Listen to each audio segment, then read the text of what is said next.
যাই, সকালবেলা আগে মুরগিগুলোকে কিছু খেতে দিই, তারপর বাড়ির বাকি কাজগুলো সেরে নেব।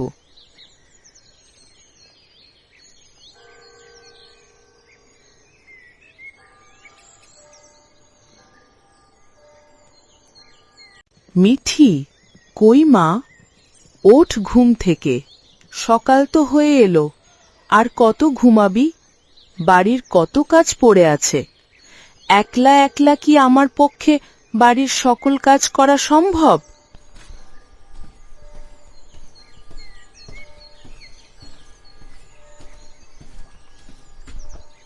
এই যে মা, আমি তো কোনো সকালবেলাতেই উঠে গিয়েছি ঘুম থেকে। উঠে যখন গিয়েছিস তো বাড়ির ভিতর কি করছিলি এতক্ষণ? আমি তো আমার ঘরটা ঝাড় দিচ্ছিলাম মা। তা বেশ, যা তো মা, এখন পুকুর ঘাট থেকে এক কলসি জল নিয়ে আয় গিয়ে, আর হাঁড়ি পাতিলগুলো ধুয়ে নিয়ে আয়। আমি যাই গিয়ে রান্নাটা চড়াই, তোর বাবা এলেই তো তাকে খেতে দিতে হবে।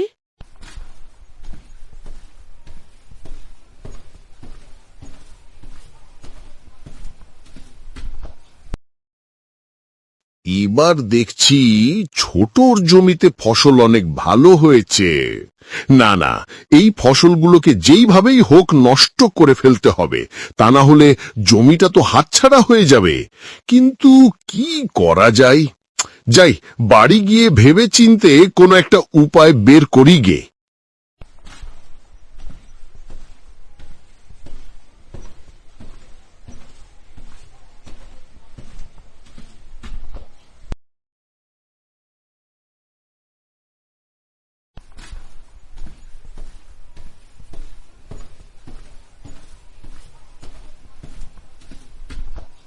কিরে, এতক্ষণ লাগলো তোর আসতে? সে কখন থেকে তোর পথ চেয়ে বসে আছি আমি। কি করব মা, পুকুর পাড়ে জয়া কাকির সাথে দেখা হয়ে গেলে তার সাথে গল্প করতে করতেই তো দেরি হয়ে গেল। ঠিক আছে, যা তো মা, তোর কাকিমার বাড়িতে গিয়ে কিছু সবজি নিয়ে আয়। বাসায় তো চাল ছাড়ার কিছুই নেই রান্না করার মতো।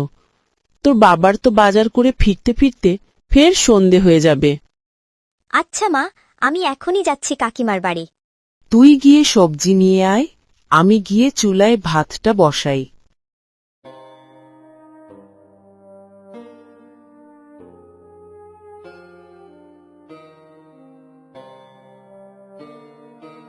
কাকিমা, ও কাকিমা, বাড়ি আছো?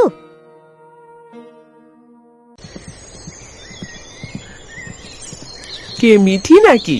আয় মা, ভেতরে আয়, ভেতরে এসে বস, আমি কিছু খাবার জন্য নিয়ে আসছি। না কাকিমা, ভেতরে আর আজকে বসবো না। মা তোমার কাছে পাঠালো কিছু সবজি নিয়ে যাওয়ার জন্য। আসলে আমাদের বাসায় তো আজকে রান্না করার মতো কিছুই নেই, আর বাবা বাজার করে আসতে আসতে সন্ধে হয়ে যাবে। ও তাই বল, বাড়ির ওপাশটায় দেখ, গাছে কিছু বেগুন ধরেছে, ওখান থেকে যা লাগে নিয়ে যা। ঠিক আছে কাকিমা। আর শোন মা, বাড়ির পিছনে যে পুকুরটা আছে সেখান থেকে কিছু কচু তুলে নিয়ে যাস মনে করে।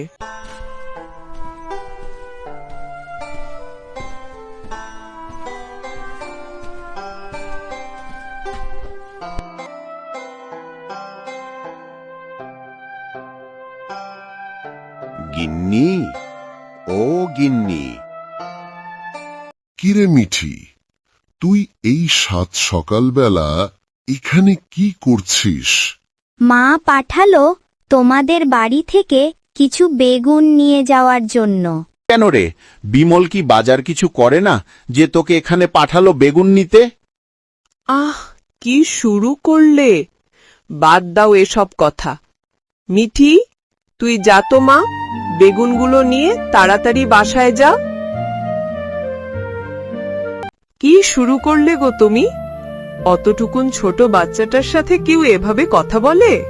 আরে গিন্নি, তুমি চেনো না ওদের।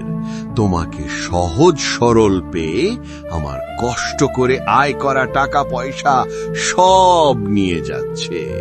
টাকা পয়সা উপার্জন করতে কত কষ্ট হয় তা তুমি জানো না গিন্নি। আমার ওসব জেনে কাজ নেই বাপু, ওসব তুমি দেখো গে। কিন্তু ওদের সাথে তোমার এমন আচরণ আমার কিন্তু একদমই ভালো লাগে না।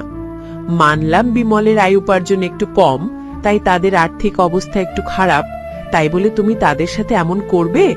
আরে বিমল তো তোমার আপন ছোট ভাই লাগে, তাই না? নিজের আপন ভাইয়ের সাথে কেউ কখনো এমন করে?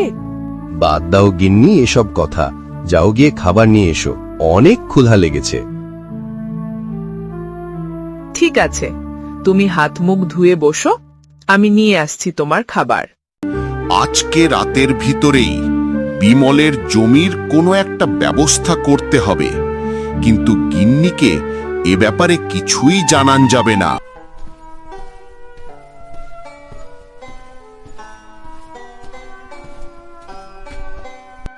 এইবার দেখছি জমিতে বেশ ভালো টমেটো চাষ হয়েছে, হাটে বিক্রি করলে অনেক লাভ পাওয়া যাবে। যাই, বেলা তো কম হলো না, বাড়ির দিকে যাই। গিন্নি, ও গিন্নি, তুমি চলে এসেছো? যাও, হাত মুখ ধুয়ে এসো, আমি তোমার ভাত দিচ্ছি। মেয়েটা কোথায় গিন্নি? দেখছি না কোথাও ওকে। তোমার মেয়ে ঘরের ভিতর আছে, ও বাড়ি পাঠিয়েছিলাম কিছু সবজি আনার জন্য। মেয়েটাকে আবার ওখানে পাঠাতে গেলে কেন গিন্নি? দাদার স্বভাব তো তুমি জানোই। কি করব বলো, ঘরে তো কিছুই ছিল না খাওয়ার মতো। এবার মাঠে টমেটোর অনেক ভালো চাষ হয়েছে। আশা করি টমেটো হাটে বিক্রি করে যা মুনাফা হবে তা দিয়ে আমাদের দিনকাল বেশ ভালোভাবেই কেটে যাবে। তাই নাকি গো? তাহলে তো ভালোই। ঠিক আছে, তুমি হাত মুখ ধুয়ে এসো, আমি খাবার বাড়ছি।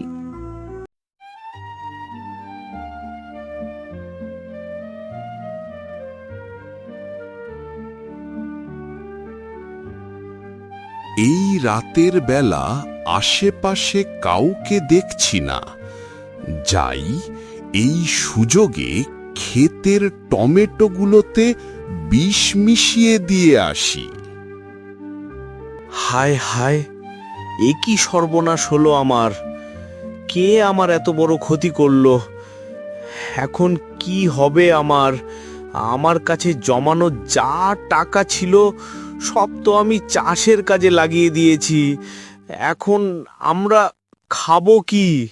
হে বিধাতা, আমি তো কারো কখনো ক্ষতি করিনি, তাহলে কেন আমার সাথে এমনটা হলো?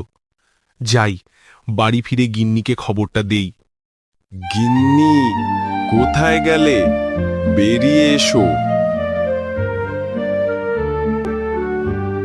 কি হয়েছে? তোমাকে এমন দেখাচ্ছে কেন? কি আর বলবো গিন্নি, কে জানি আমার খেতে বিষ ঢেলে দিয়েছে। আমার প্রায় সব টমেটো পচে গিয়েছে। আমরা শেষ হয়ে গিয়েছি গিন্নি। তুমি চিন্তা করো না, কোনো না কোনো একটা উপায়ে অবশ্যই বের হবে। আচ্ছা, টমেটো কি সবগুলোই নষ্ট হয়ে গিয়েছে, নাকি কিছু ভালো আছে? না গিন্নি, কিছু টমেটো এখনো ভালো আছে। তাহলে তুমি সেই টমেটোগুলো নিয়ে আসো। সেগুলো দিয়ে তুমি কি করবে গিন্নি? এগুলো দিয়ে আমি তোমাকে টমেটোর খিচুড়ি বানিয়ে দেব, আর তুমি সেগুলো বাজারে বিক্রি করবে। টমেটো খিচুড়ি? এটার নাম তো আগে কখনো শুনিনি গিন্নি। হ্যাঁ গো, এটা আমার নানিমার রেসিপি। আমি যখন ছোট ছিলাম, আমার নানি আমাকে প্রায়ই এটা রান্না করে খাওয়াতো। ঠিক আছে গিন্নি, তাহলে আমি জমিতে গিয়ে টমেটোগুলো নিয়ে আসি। কি হলো রমেশ, তুই এখানে বসে আছিস? ওদিকে তো বাজারে আগুন লেগে দোকান পুড়ে গেছে। কি বলছিস তুই? বাজারে আগুন লেগেছে মানে? কিভাবে লাগলো? আগুন আর আমার দোকানেরই বা কি অবস্থা? তুই গিয়ে তাড়াতাড়ি একবার দেখে আয়। হ্যাঁ হ্যাঁ, আমি এখনই যাচ্ছি। গিন্নি কোথায় গেলে? আমি চলে এসেছি গিন্নি। কি হয়েছে গো? টমেটোর খিচুড়ি বুঝি বিক্রি হয়নি? কি বলছো গিন্নি? খিচুড়ি সব বিক্রি হয়ে গেছে, কাল থেকে আরো বেশি করে বানিয়ে দিবে। তাহলে তো ভালোই, আমাদের আর কোনো চিন্তা রইল না গো।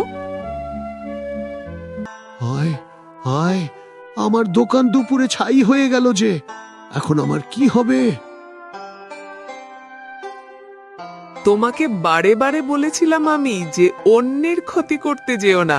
দেখেছিলে তো এবার, তুমি বিমলের ক্ষেতের সব টমেটো নষ্ট করে ফেলাতে তোমারও কি বড় ক্ষতিটা হয়ে গেল।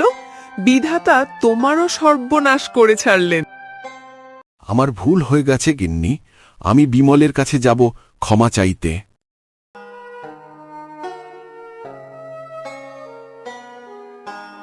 বিমল ভাই, তুই আমায় ক্ষমা করে দে।